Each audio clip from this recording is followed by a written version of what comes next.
Have you ever wanted to forgive, but felt like forgiveness would erase your pain? And have you ever noticed that even when you try to move on, your body still remembers? Welcome back to the channel. I am glad you are here.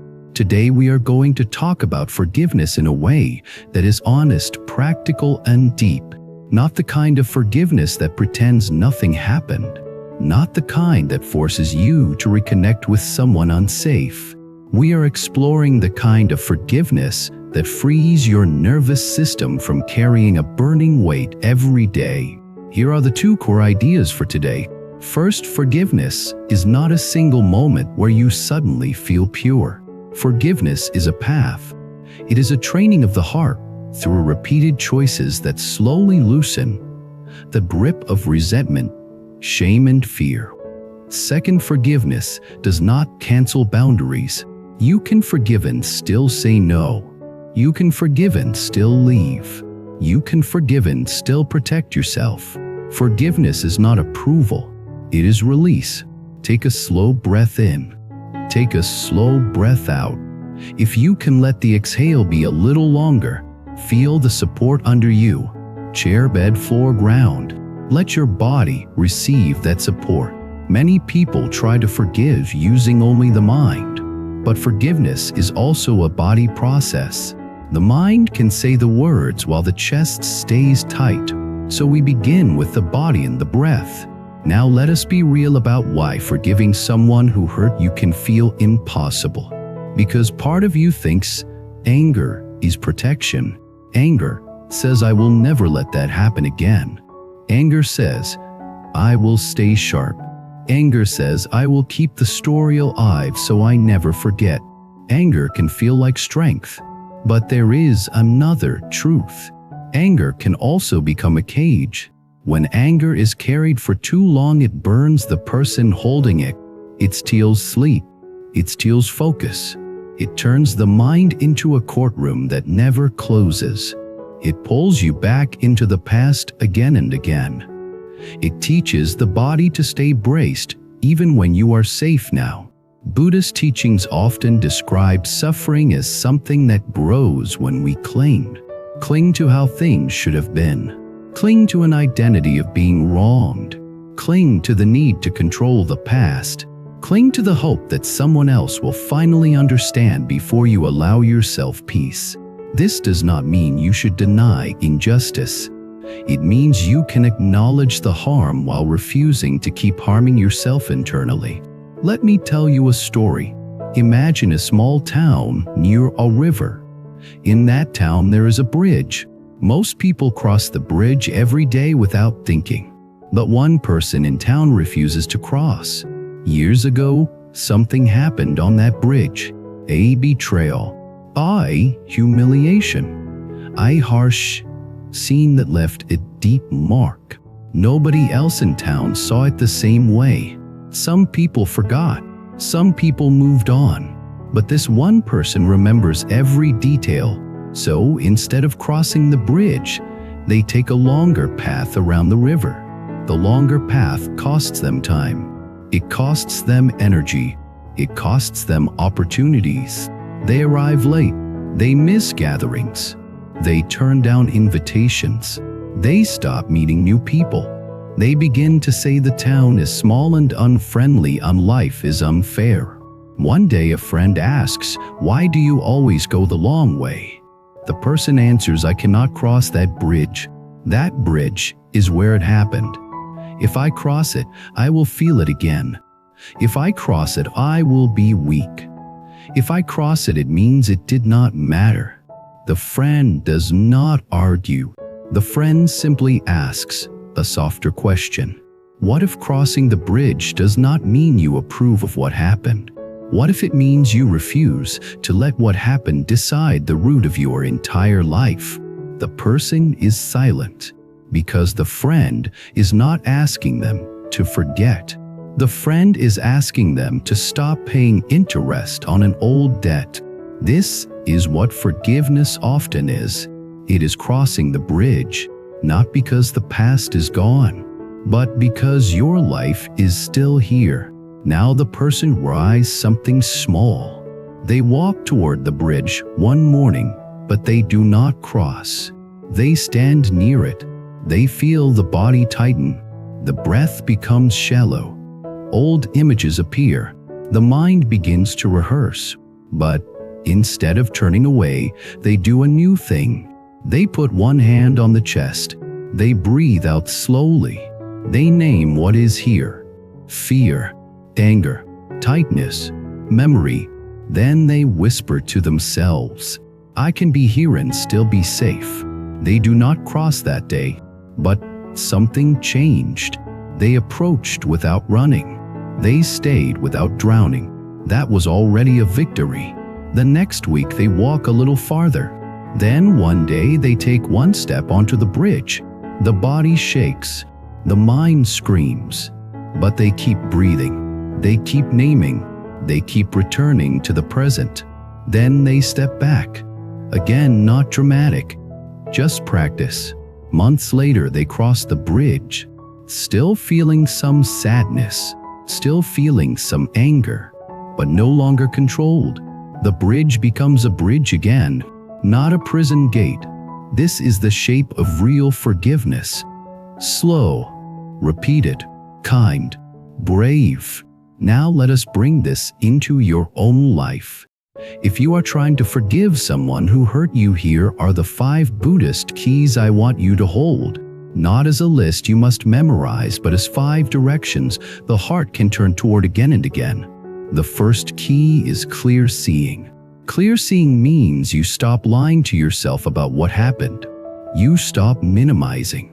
You stop exaggerating. You stop rewriting. You see the truth as it is. Some people think forgiveness requires denial, but denial makes the wound rot. Clear seeing is clean. It says this happened. This was the impact. This is what I needed. This is what I did not receive. Clear seeing also includes recognizing what is still happening now. Are you still in contact with the person? Are they still hurting you? Are you still in danger? If harm is ongoing, the first priority is safety. Forgiveness cannot be used to keep yourself in a harmful situation. Compassion includes protection. So clear seeing might sound like this: I can forgive in my heart and still keep distance. I can forgive and still require change. I can forgive and still say no. That is wisdom. The second key is understanding cause and effect. In Buddhist language, this is karma in the practical sense. Cause and effect shaped by intention. When you repeatedly replay the wound, you strengthen the pathway of suffering. When you repeatedly feed hatred, you strengthen hatred. When you repeatedly practice calm attention and wise boundaries, you strengthen freedom. This is not blame. This is not moral punishment. This is mechanics. You may not control what happened, but you influence what happens next through the causes you plant now. So ask gently, what causes am I planting every day?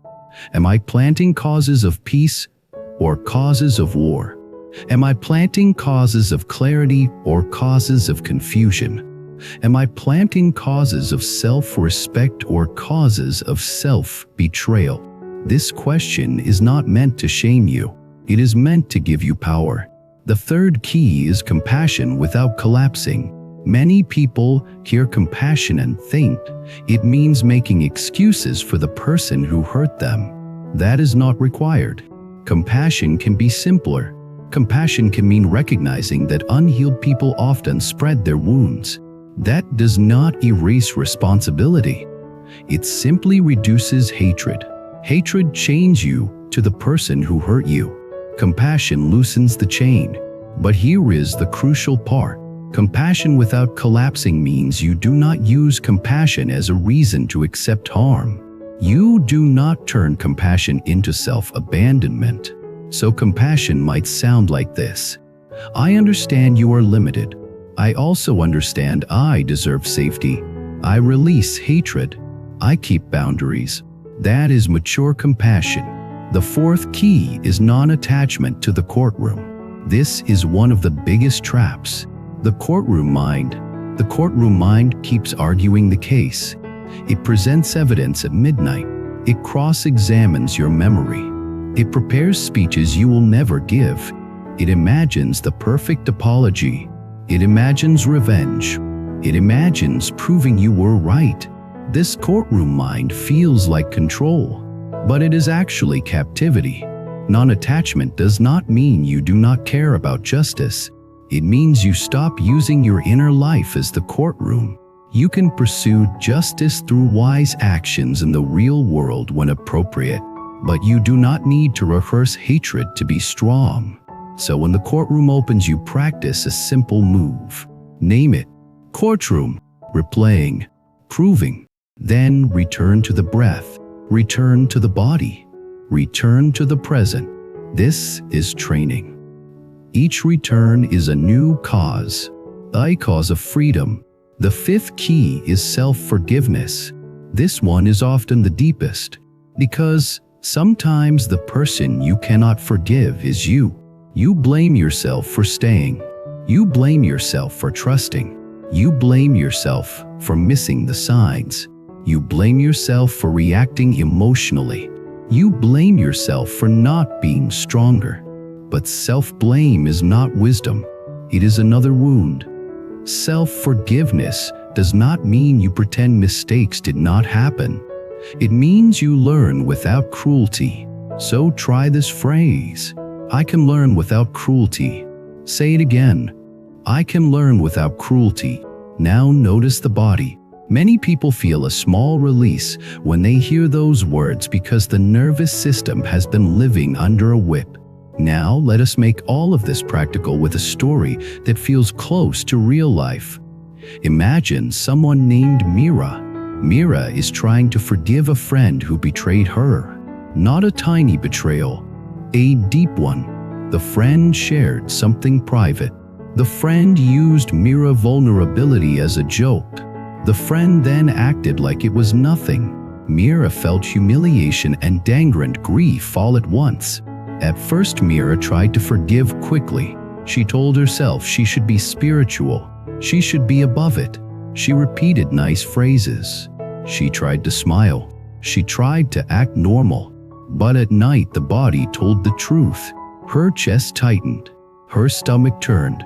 Her mind replayed the moment again and again. She woke up tired. She began to snap at people who did nothing wrong. She started to distrust everyone.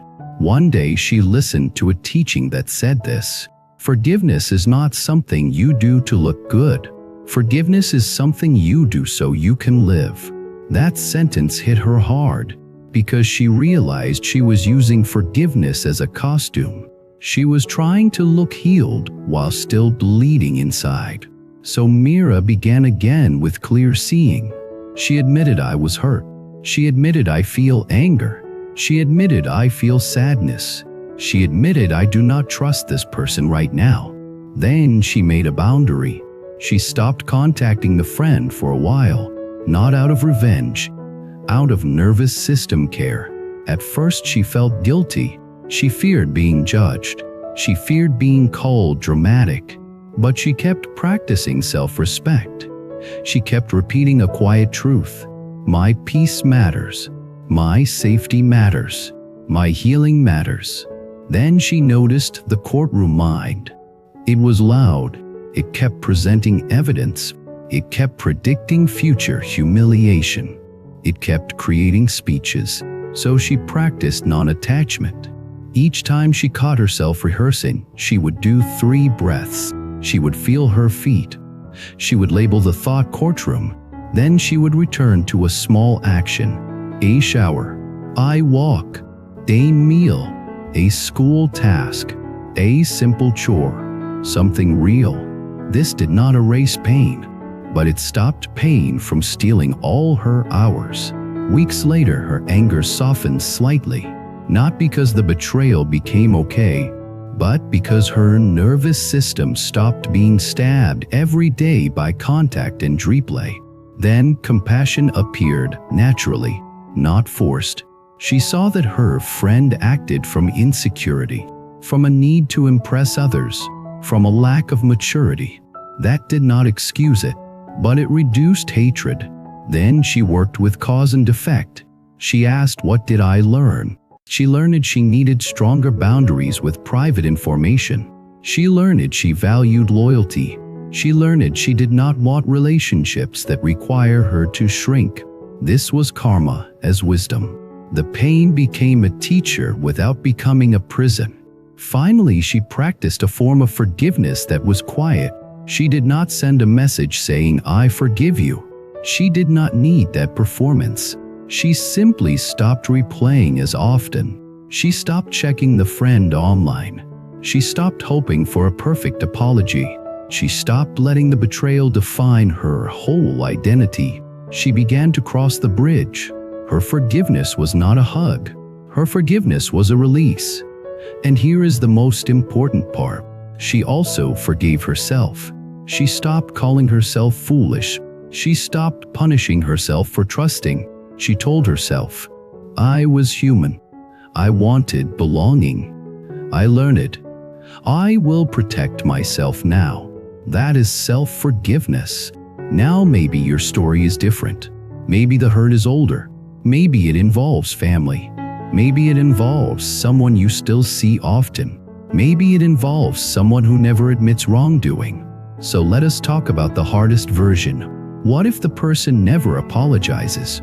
Forgiveness still can happen, because forgiveness is not their words. It is your inner release. But you might need to grieve first, because sometimes what you are really holding is not only anger. It is grief for what should have been, grief for the parent you needed, grief for the friend you deserved, grief for the respect you hoped for, grief for the safety you thought was guaranteed. Grief is not weakness. Grief is love meeting reality. So if grief is here, you do not rush it. You meet it with tenderness. You let the wave rise and fall. And when the wave rises, you do something simple. You breathe out slowly. You feel your feet. You name the emotion: grief, anger, fear, shame. Then you offer one kind sentence: I am here. This is hard. I will not abandon myself. That is compassion. Now let us talk about a common fear. If I forgive, they win. This fear is understandable, but it is also a trick. Because when you keep hatred burning, you are the one paying. You are paying with sleep, with focus, with health, with trust, with joy, with the ability to be present with people who actually care about you. Forgiveness is not letting them win. Forgiveness is refusing to keep losing. And forgiveness is not saying there should be no consequences. Consequences can still exist. Boundaries can still exist.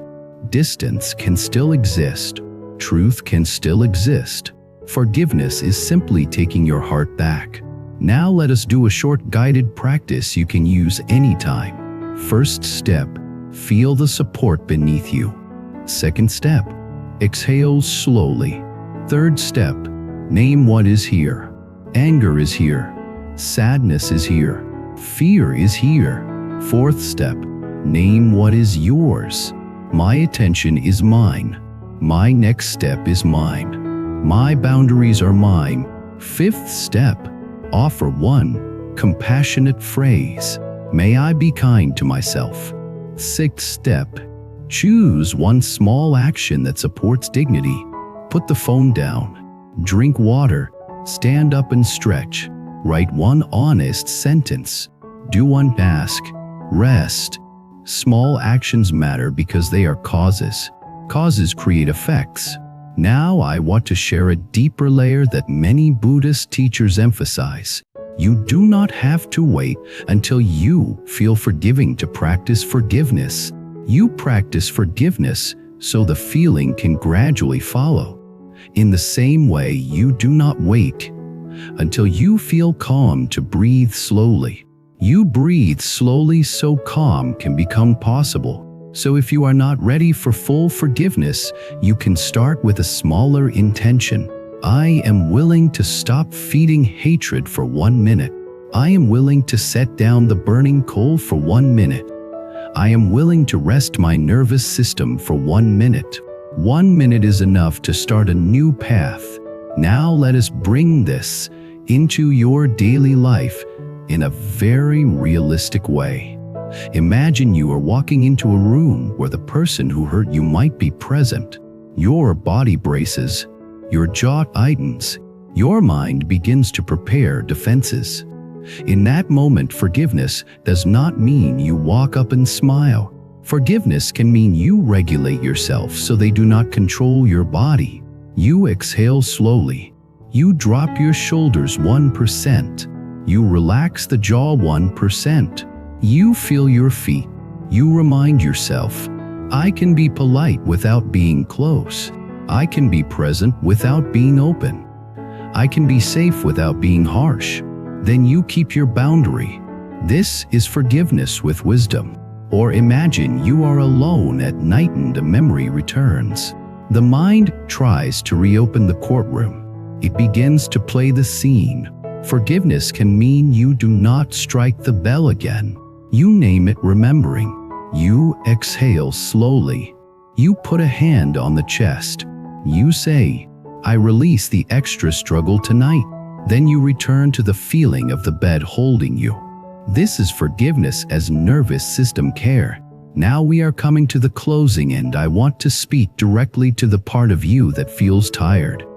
If you have been carrying a heavy story for years, it can feel like you have become the story. It can feel like letting go would erase you. But you are bigger than what happened. You are the awareness that can choose a new cause today. That is the heart of awakening, not floating above pain, not pretending. Awakening is meeting pain with wisdom and compassion, so it does not become your whole life. I have heard from many viewers that the most surprising moment in forgiveness is not when they suddenly feel love for the person who hurt them. The surprising moment is when they realize their chest is not tight for a whole hour, or they sleep a little better, or they stop checking, or they laugh without guilt, or they feel neutral. Neutral can be holy when you have lived in fire for so long. So if your next step is simply a little more neutrality, that is progress. Now take a slow breath in. Take a slow breath out. Feel the support under you. Soften the jaw. Drop the shoulders. Now offer a closing phrase silently. May I see clearly. May I choose wise boundaries. May I release hatred. May I forgive myself. May I be free. Thank you for spending this time with me. If this helped you, please subscribe to the channel and support the community by liking and commenting. Share what forgiveness means to you and what part feels hardest right now. If you have a story about letting go and finding peace, tell it in the comments. Your words might help someone else step onto their bridge and take one brave step forward. Until next time, take care.